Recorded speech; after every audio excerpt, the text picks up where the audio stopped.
സാങ്കേതിക തകരാറിനെ തുടർന്ന് തിരുവനന്തപുരം വിമാനത്താവളത്തിൽ അടിയന്തര ലാൻഡിംഗ് നടത്തിയ ബ്രിട്ടീഷ് നാവികസേന യുദ്ധവിമാനം F-35 മടങ്ങുന്നത് വൈകും.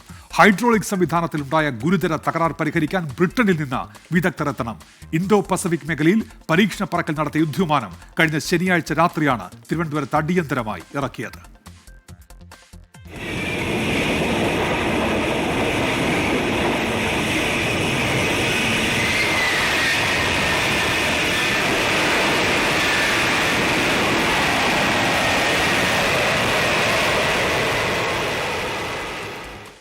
ലോകത്തിലെ ഏറ്റവും വിലയേറിയതും അത്യാധുനികവുമായ യുദ്ധവിമാനമാണ് F-35.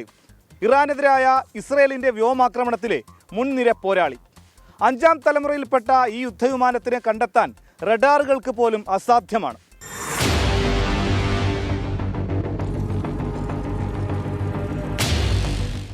കേരള തീരത്ത് നിന്ന് 100 നോട്ടിക്കൽ മൈൽ അകലെ വിമാനവാഹിനി കപ്പലിൽ നിന്ന് 36,000 അടിയോളം ഉയരത്തിൽ പറന്നുയർന്ന യുദ്ധവിമാനത്തിന് പ്രക്ഷുബ്ധമായ കടലും കാറ്റും കോളും നിറഞ്ഞ കാലാവസ്ഥയുമാണ് തിരിച്ചിറക്കലിന് പ്രതിസന്ധി സൃഷ്ടിച്ചത്.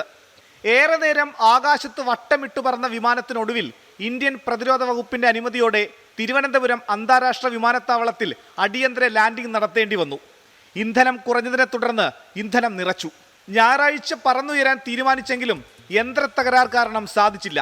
വിമാനത്തിന്റെ തകരാർ പരിഹരിച്ച് തിരികെ കൊണ്ടുപോകാൻ ബ്രിട്ടീഷ് കപ്പലിൽ നിന്ന് സൈനിക ഹെലികോപ്റ്ററും സാങ്കേതിക സംഘവും എത്തി. എന്നാൽ 5 ദിവസങ്ങൾ കഴിഞ്ഞിട്ടും സാങ്കേതിക തകരാർ പരിഹരിക്കാനായിട്ടില്ല.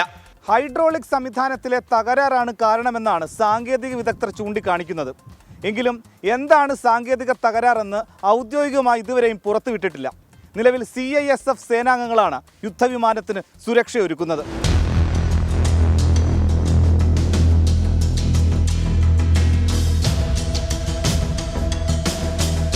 ഇന്ത്യൻ വ്യോമസേനയും ബ്രിട്ടീഷ് നാവികസേനയും അറബിക്കടലിൽ സംയുക്തമായി സംഘടിപ്പിച്ച സൈനിക അഭ്യാസത്തിനെത്തിയതായിരുന്നു യുദ്ധവിമാനവും യുദ്ധക്കപ്പലും.